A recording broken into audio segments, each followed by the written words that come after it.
Evening, everybody, and welcome to our Scout Scarf Day campfire. It is the 31st of July, and we're getting ready to gear up for Scout Scarf Day. August 1st is Scout Scarf Day, and so what better way to get ready for a scouting event than a good old-fashioned campfire? So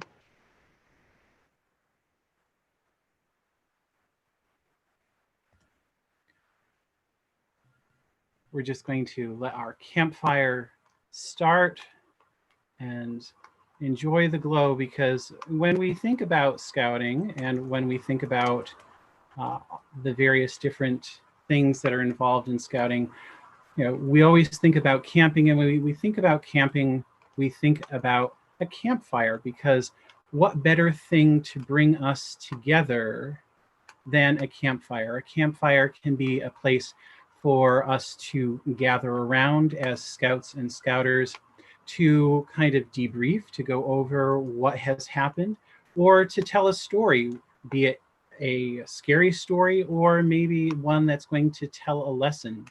It's also a place where we can come together and we kind of lose our thoughts, and we have the ability to reflect on what has gone on during the course of the day, kind of go over the good things and the bad things and what we can do in order to improve on what may happen tomorrow, to review and to put into action various different plans for the next day.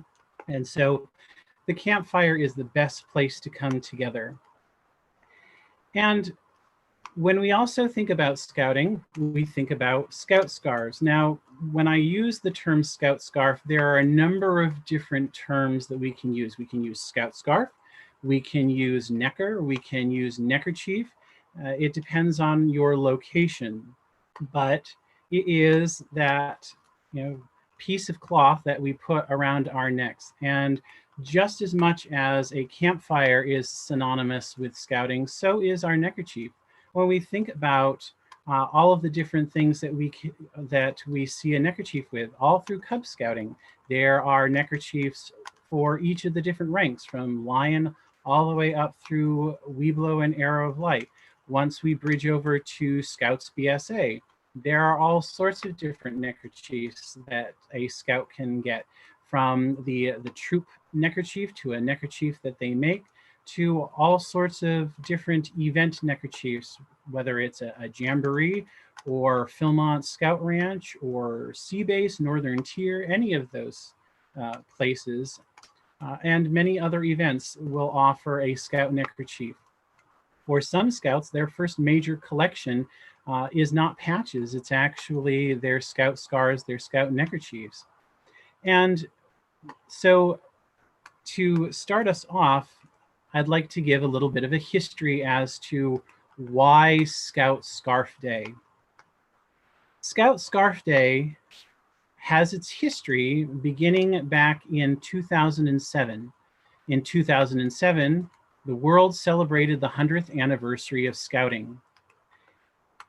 And we think back to that previous 100 years, now 113 years, when Baden-Powell planted the acorn that eventually became the mighty oak that is Scouting. And in 2007, on August 1st, there was a group of scouts from all over the world and scouters who met on Brownsea Island.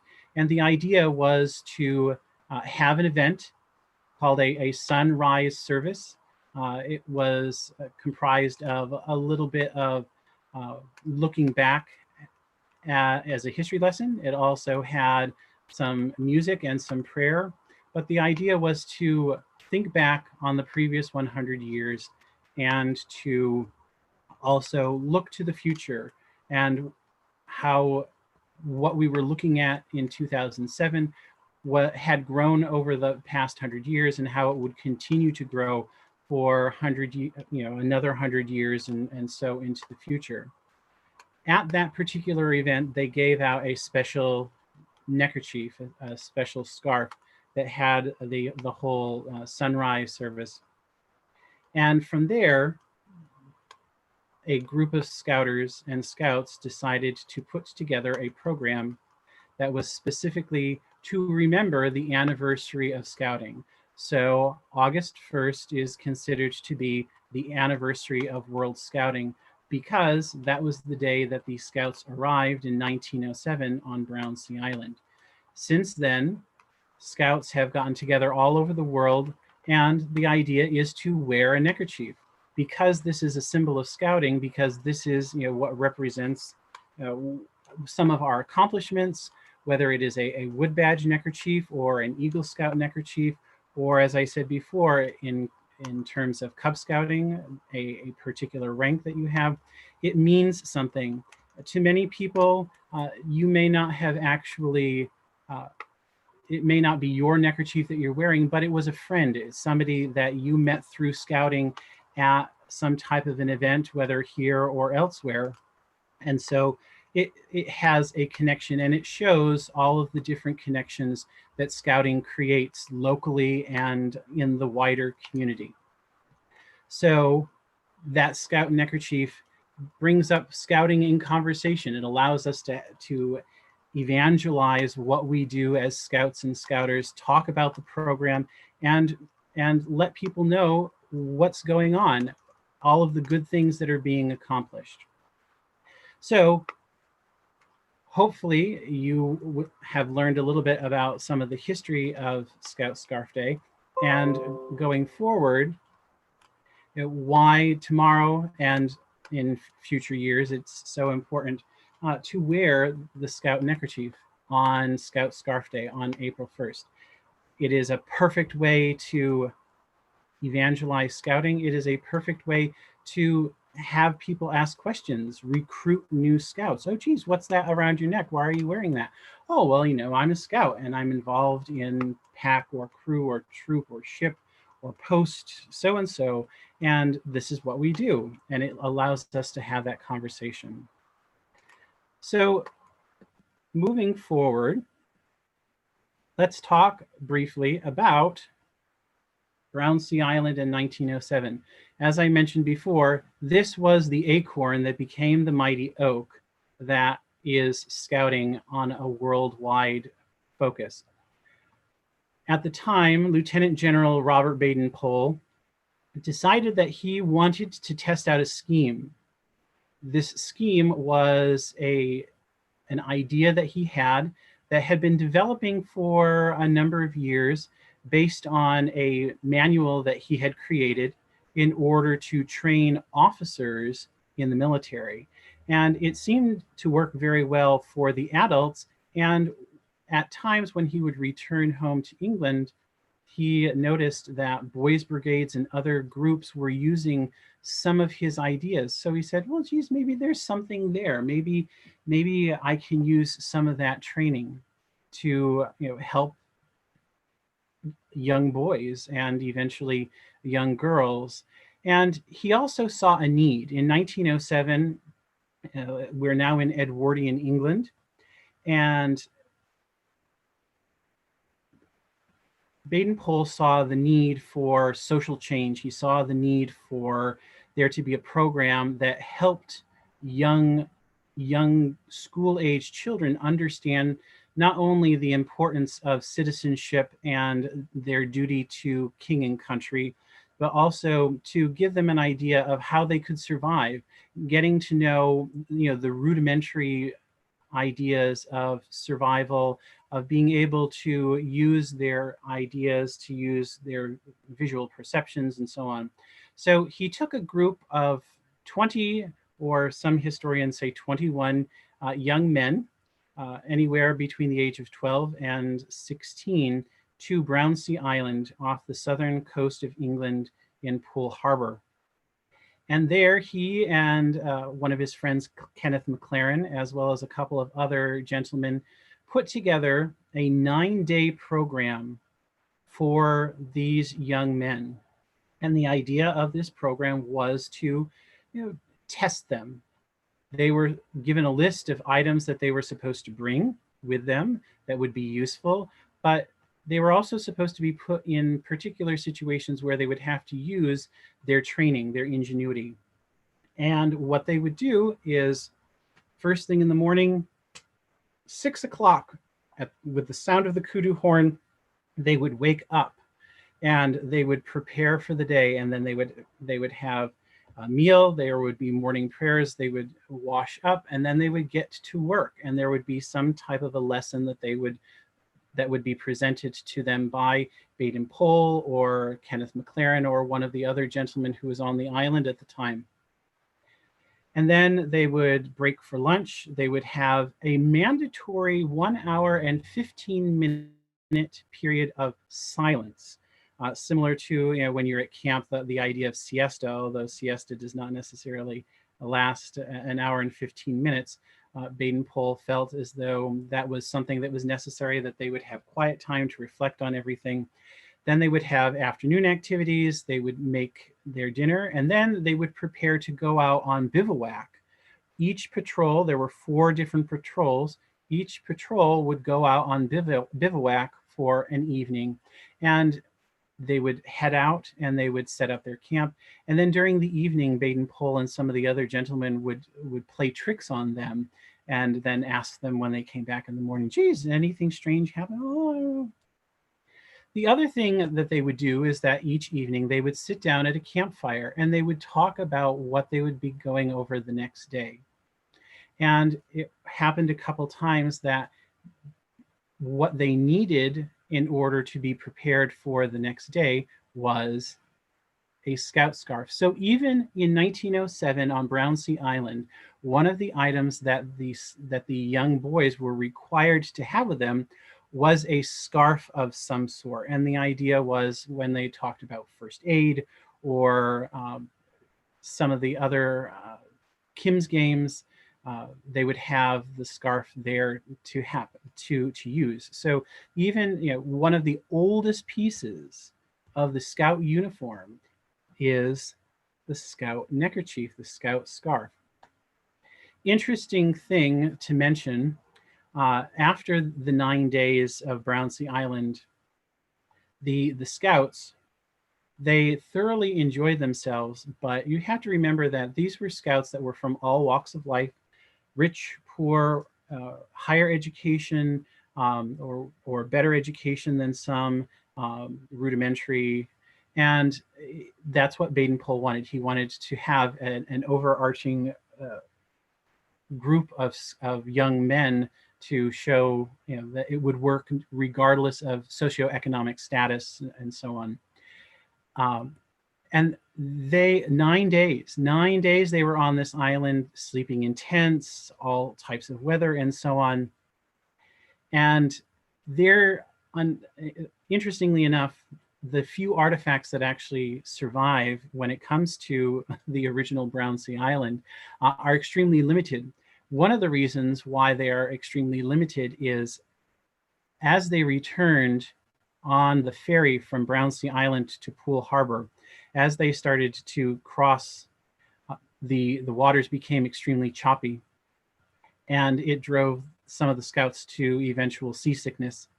So by the time they arrived at the quay and they started to disembark, most of the scouts took everything that they had, everything that they had brought and everything that they had created, their sleeping rolls and everything else, and they chucked it overboard. And so different pieces like the scout symbol medal that was given to the patrol leader of the day and so on, as well as the scout scarves and some of the other pieces, they wound up at the bottom of Poole Harbor because the scouts were overburdened, and they wanted to go home and kind of bring things back to normal.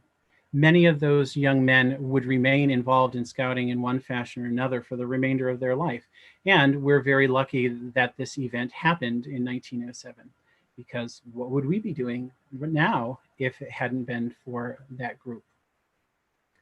So again, scouting synonymous with camping. And so then the next part of our campfire I would like to introduce is going to be a little bit of history about our scout camp and its neckerchiefs, done by John Willeming.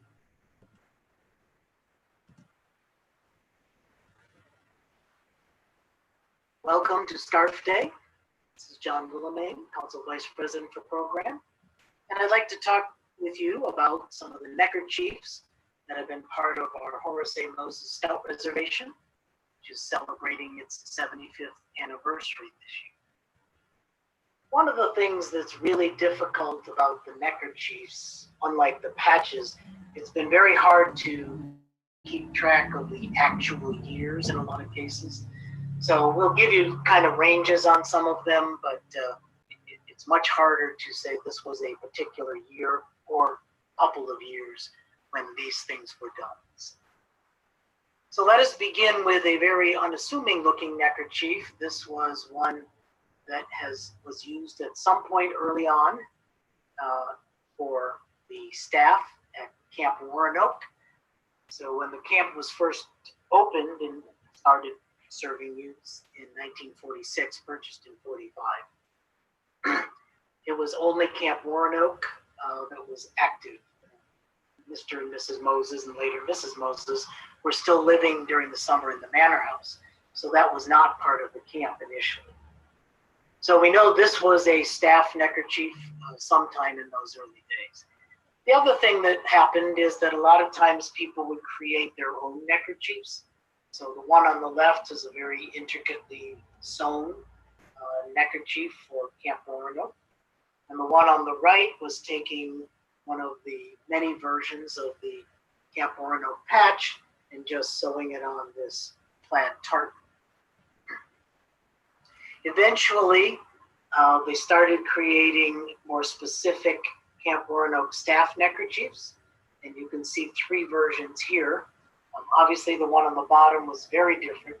The other two are probably meant to be the same, but as often happens, you have somebody who produces something like a neckerchief and occasionally a patch, and then somebody else or even the same group produce it and it comes out different. So that's really what you're seeing on these top two neckerchiefs. The same thing, but different iterations of it. So then once Mrs. Moses stopped living at the manor house, which I believe was somewhere around 1952, then the rest of the original 1,300 acres that was purchased became usable by the council.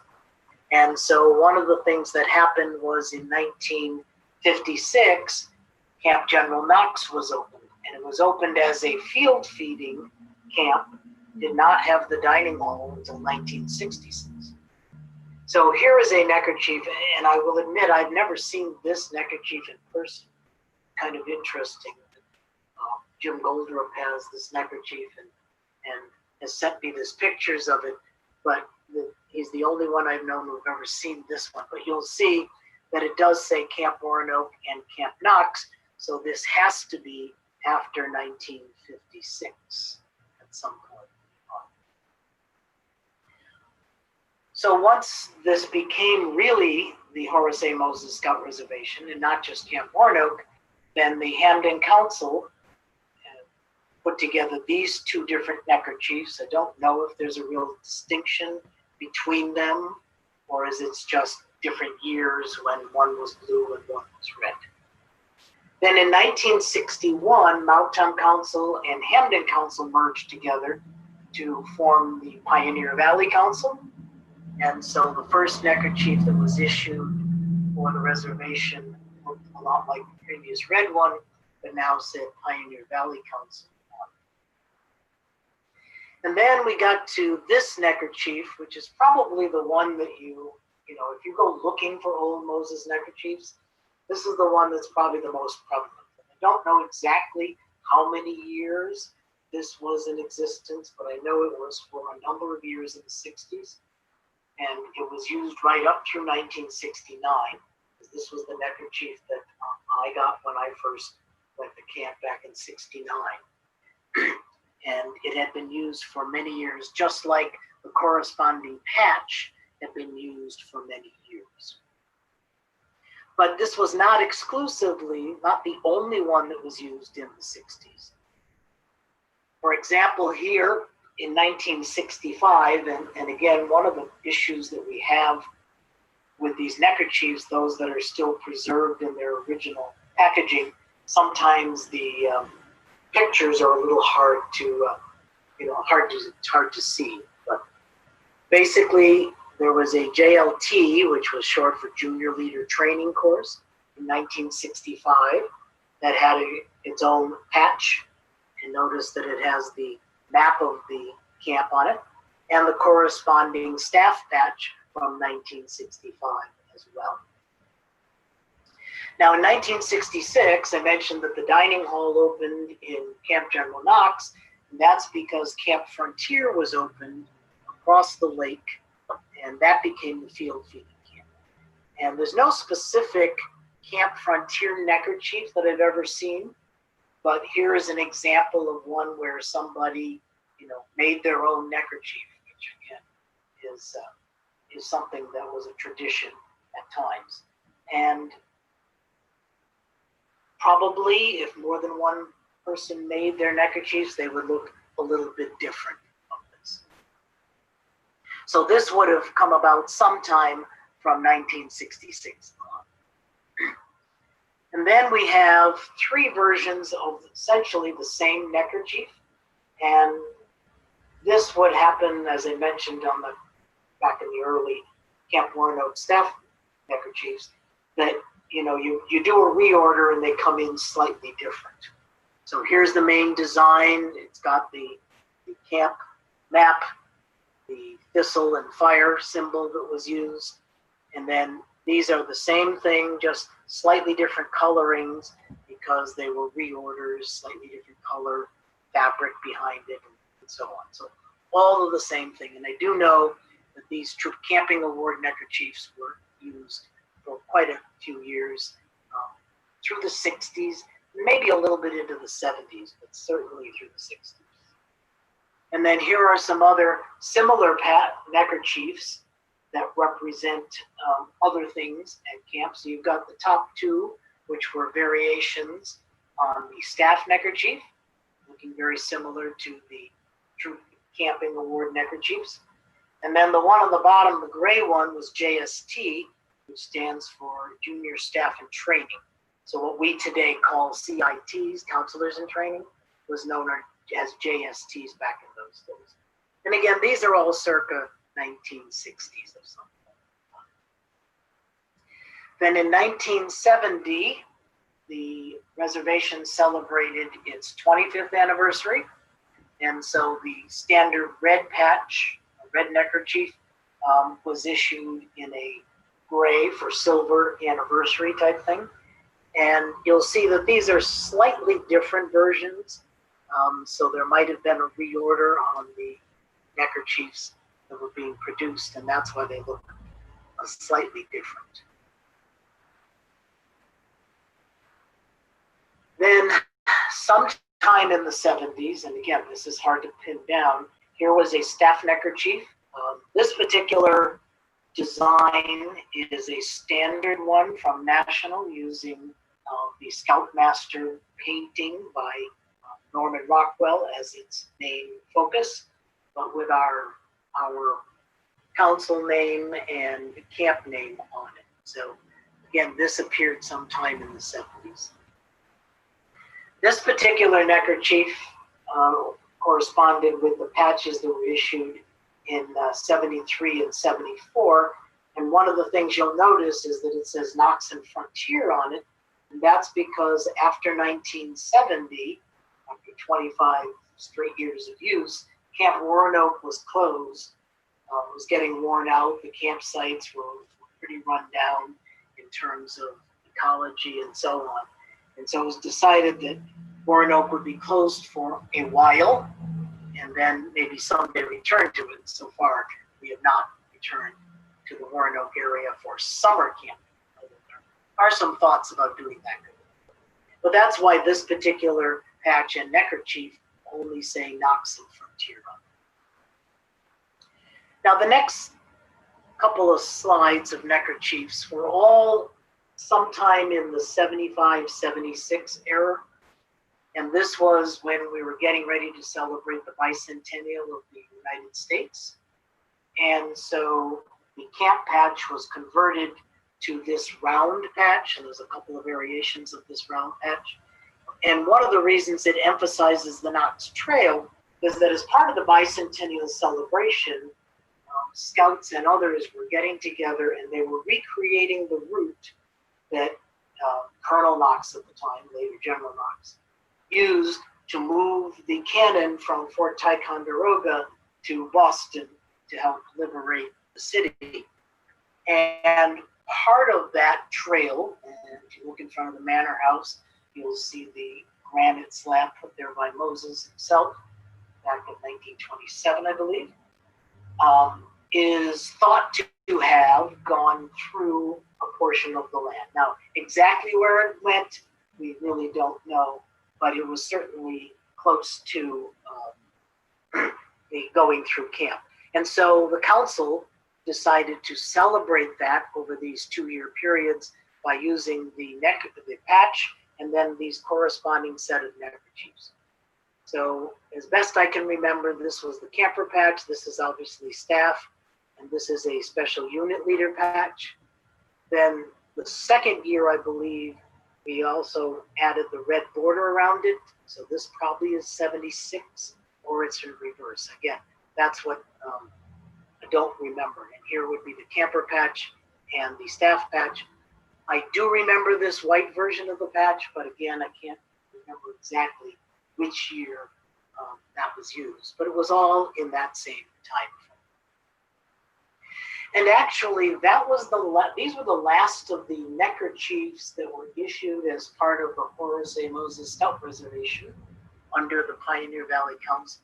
Nothing else was issued after this point. So that brings us to 2008, where Great Trails and Pioneer Valley Council merged to create the Western Massachusetts Council that we have today.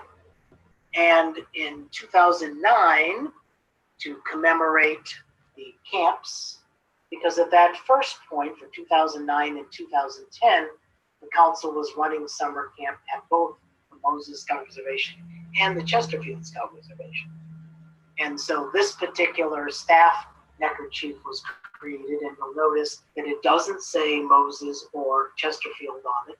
It's just Western Massachusetts Council Summer Camp, because it was used for the staff, which was pretty much the same people for both of the camps.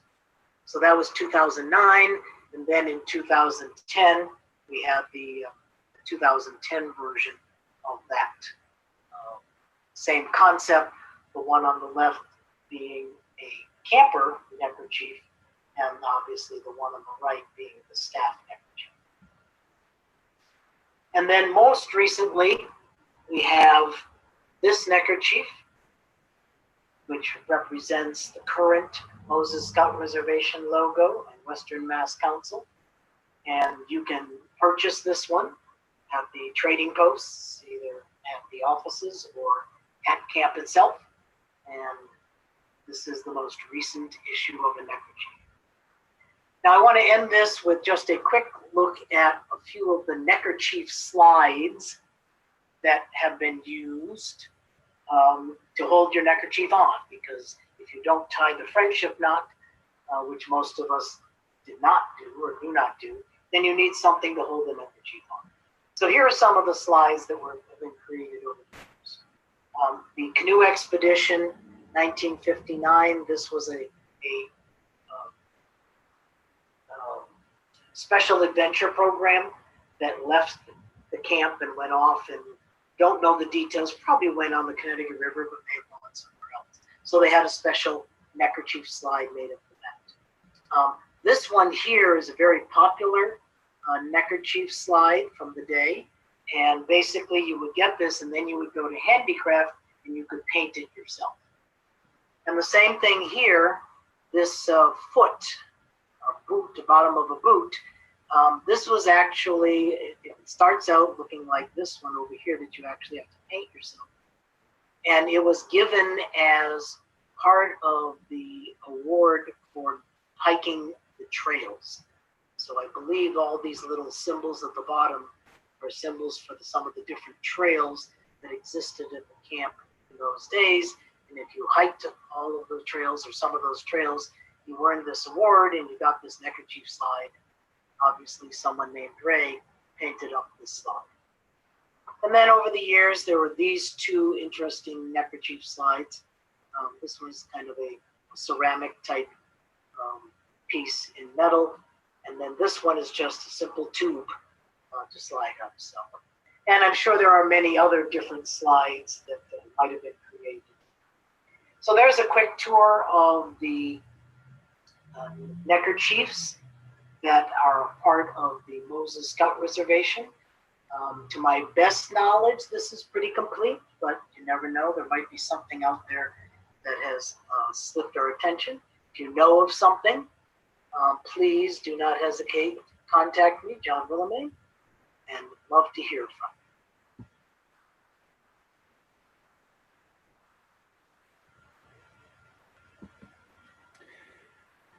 Thank you very much, John.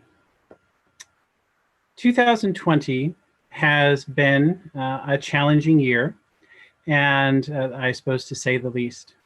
And so we wanted to look back on the anniversary of the first World Scout Jamboree, which happened 100 years ago today. It began over in England. In 1920, to set the scene slightly, Baden-Powell was looking for an opportunity to bring the Scouts of the world together. And he wanted to do this as a way to kind of give the world almost a healing hug. Of course, you know, right on the cusp of the end of World War I. During the time of the war from 1914 until 1918, Baden-Powell had high expectations that scouting would persevere, but you have to keep in mind that at the time that the war began, and that war was declared in August of 1914, scouting had only been around officially for 6 years and had been around 7 years if you count Brownsea Island. So it was still in its fledgling stage, and many of the Scout age youth that had participated in the early scouting program went off to war.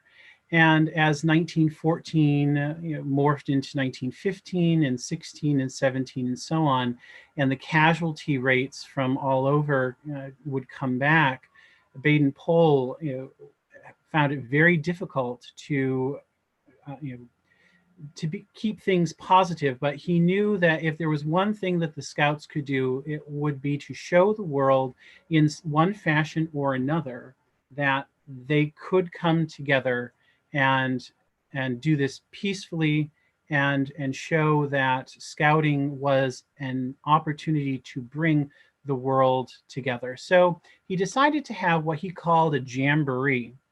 And when he decided to have this jamboree, he knew that it would be something that would include Scouts from all over the world, but that it would be somewhat limited because he needed to stay within the confines of the space that he had available.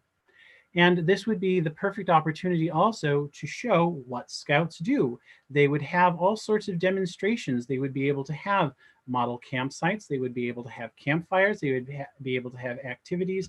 All of these things would be available for people to come and see over the course of the time of the 8 days that the 1920 World Scout Jamboree took place. And so at the end of the World Scout Jamboree, Baden-Powell felt as though he had accomplished what he had set out to do.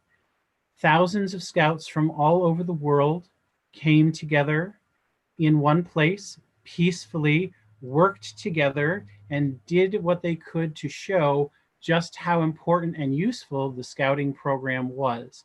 And it made a huge impression, not only in England, but throughout the world as well. And it made a huge impression on the Scouts from the United States, from mainland Europe, and from elsewhere that attended this event.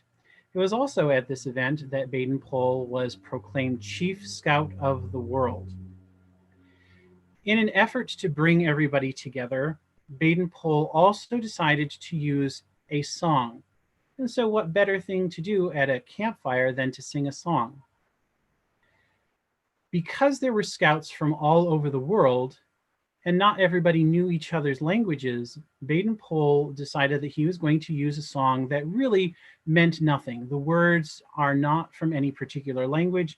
They don't mean anything, but they were words that everybody could understand, everybody could speak, and everybody would be able to come together as a cohesive group and sing this one song. So we are going to now give you the opportunity to sing this song. And if you've been to camp, I'm sure you've heard it. Last year at the World Scout Jamboree, there were a couple of opportunities to sing this song. So we are now going to go into the song Ginganguli.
When it comes to camping, when it comes to scouts and also neckerchiefs, there is also the Order of the Arrow. The Order of the Arrow is the BSA's National Camping Honor Society.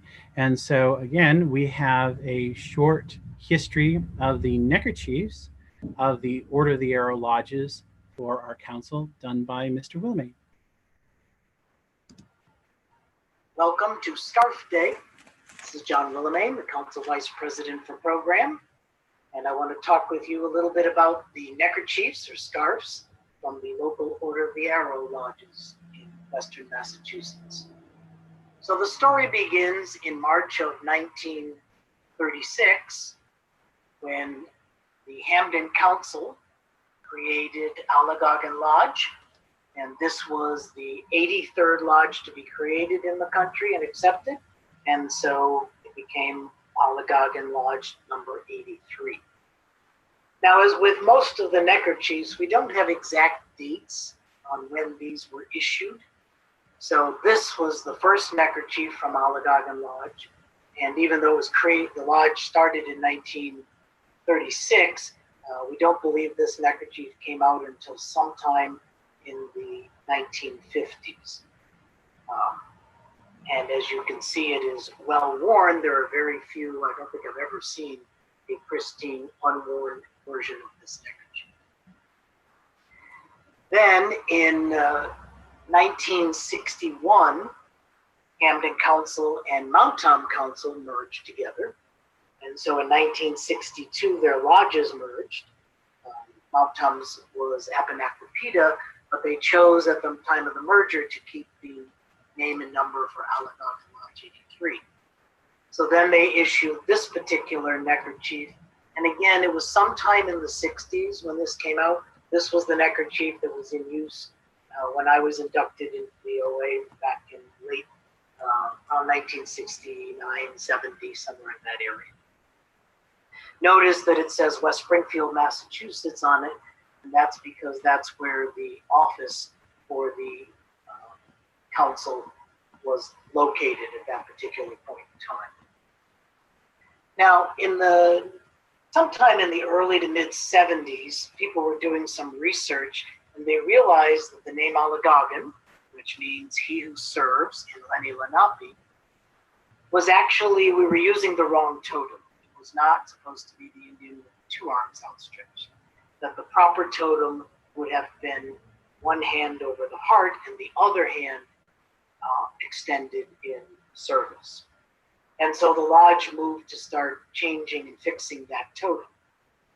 So this neckerchief was the next version that was created. Now you'll notice that it says Pioneer Valley Council on it. And part of the reason is that this neckerchief did not come out until 1985. And the reason for that is that there was such a backlog of the previous neckerchiefs. They wanted to sell all those off before we created a new neckerchief. And the reason it no longer says West Springfield is that in the early part of 1985, the council office in West Springfield burnt down. And so at the time this was produced, it was decided because the office was going to be moving around that it was better to just list the council name instead of the headquarters. So those are the only neckerchiefs that were ever issued by the Allegany Lodge. So the next lodge that was created was part of that Mount Tom Council, which was Holyoke and part of Fairview. And in 1944, they asked for and were given a lodge which they called Nonotuck Lodge, number 277. Now in 1950, they decided to change the name to Apponequipeta. And this was in memory of Chris Schuster, who was a member of the council. He was a member of the Blackfeet Indian tribe. This was his Indian name. And he had given Mount Tom Council their previous summer camp in the middle branch of the Westfield River, which was known as Camp Apponequipeta. Now at this time, I believe they had already stopped using Apponequipeta and had moved over Camp Aldrich for the summer camp. But in memory of Chris Schuster, they changed the name. Now you'll notice that this particular neckerchief has a patch sewn onto the silk. And this is the first patch. It's called the R1. It's a felt patch. And that came out in 1951. So that's probably around the date of when this neckerchief was issued. Then the second neckerchief that Apponequipeta put out was in 1955 or so, because that's when the next version of the round patch, but this time being twill instead of felt, because felt has a tendency to deteriorate even by moths, was used instead. And you'll notice that also there were lots of printing of the name and arrows and so on the neckerchief. And again, that's probably about 1955. And then finally, in 1958, Apponequipeta hosted the Area 1B conference. And the conferences in those days were comparable to what we call conclaves now. So groups of lodges got together and different councils would host them on a rotating basis. So in 1958, Apponequipeta at Camp Aldrich hosted the Area 1B conference. Area 1B was the area that the lodge was located in at that point in time, and the councils. So this was the last neckerchief from Apponequipeta, because again, the 61 merger and finally the 62 merger of the lodges ended Apponequipeta. So the next lodge to be created at some point was Peninsunnatomi, and this was associated with the Berkshire Council, and it was lodge number 507. So there was a significant jump in time and number of lodges having been created between 277 for Apponequipeta and Peninsunnatomi. And again, I don't have dates for any of this, but one of the things that they did do, in addition to producing the flat patch, is that they created this special arrowhead, which was designed specifically to be sewn on neckerchief. And so as far as we know, this is the only neckerchief that Peninsunnatomi actually issued. In sometime again in the probably the 50s, maybe as late as early 60s, Hampshire Franklin County Council created a lodge which they called Metacomet, and that was lodge number 556. And this is the only known neckerchief from that particular lodge. Now in 1969, Hampshire Franklin Council and Berkshire Council merged to create the Great Trails Council. So what they did with the lodges is they kept the number, the lower number 507 from Peninsunnatomi, but then they created a new name, Memsahket, Traveler, I believe. And so at some point in time after that, the Memsahket Lodge issued two different neckerchiefs. This one with the silver border and this one with the red border. One of the things you'll note is it's a little difficult to see these because they're nicely wrapped in their original packaging, and unfortunately the packaging they used is difficult to photograph through. But those are the two main Memsahket Lodge neckerchiefs. And then finally for Memsahket, they had a very active ceremonies team and dance team. And so they got together and created this wonderful patch, which they sewed on and created this neckerchief. I know for those people who are in Memsahket or were in Memsahket, this is one of the more coveted neckerchiefs to get their hands on. So that brings us to 2008, when Great Trails and Pioneer Valley Councils merged to create the Western Massachusetts Council. And at that point in time, the lodges got together and decided to create a new lodge called Pocumtuck Lodge.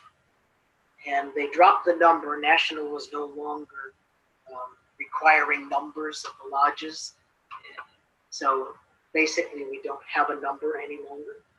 And this is the only issue of a neckerchief by the Pocumtuck Lodge, and this was issued, obviously, in 2018 for the national contingent to the National Order of the Arrow Conference. So there's a quick tour of the neckerchiefs that were part of the OA lodges in Western Massachusetts.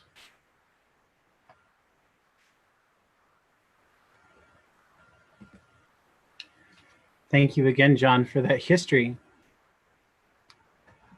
When the council started talking about putting together a campfire for Scout Scarf Day, there were a number of different people who responded positively to the idea. And so that's why throughout the week we've seen pictures of different staff members and our council president, Jeff Glaze, and others who have been pictured wearing their Scout scarves. One of our council board members who is not able to be here this evening, he is actually at the summit, is Mr. O'Leary. And Mr. O'Leary was very eager to share part of his rather large collection of Scout scarves.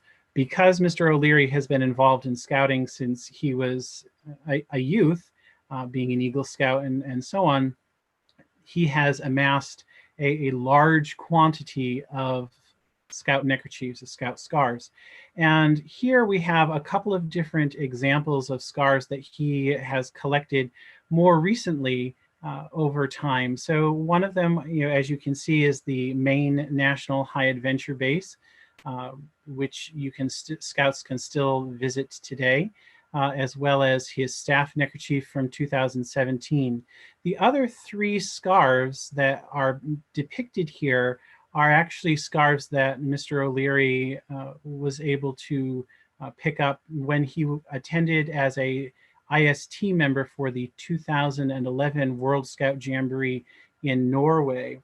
So we have one from France. As you can see, the friendship knot is still tied at the end, and there is a little Eiffel Tower there. The one with the Scout sign in it is actually from Norway itself, and then another one from Costa Rica. So these were just a few of the numerous pictures that Mr. O'Leary shared.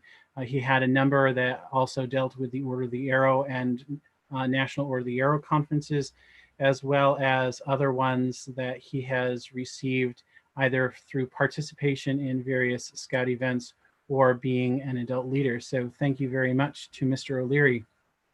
This should, kind of be a way to entice people to kind of think about putting together their own collection, because sometimes we don't realize just how many Scout scarves we've collected, because some people don't particularly like to wear them all the time, and others do. And so when you start putting them together, you realize quite quickly how a very, very thin piece of fabric with some pretty interesting colors and symbols and so on, how they can actually stack up quite quickly. So tomorrow is Scout Scarf Day, and one of the activities that Scout Scarf Day promotes is the use of social media in order to let people know that Scouting is still active in our community. So I want to highly encourage you, if you are able to tomorrow, to use social media and to use one or all of these hashtags when you post a picture of yourself or of your family in your Scout scarf. There's hashtag Scout Scarf Day, hashtag Scouting at Home, hashtag WMA Scouting. Any of these are appropriate and will get the message out that Scouting is still very, very active in Western Massachusetts and still very active despite the COVID-19 pandemic that we are currently in. I also want to remind you of the fact that we are a world organization. The World Organization of the Scouting Movement brings together Scouts from all different walks of life and from all different countries. And that's what has made Scouting such an amazing organization for 113 years now, that men and women, boys and girls have had the opportunity to come together under the banner of Scouting, under the teachings of Lord Baden-Powell. And we've come together to show that it does not matter socioeconomic status, gender, race, anything that could potentially separate us, that doesn't matter. Scouting brings us together as a whole, and Scout Scarf Day has the opportunity to do that as well. Scouts from all over the world will be posting pictures of themselves doing Scout activities and wearing their Scout scarves tomorrow to show that Scouting is alive and well throughout the world.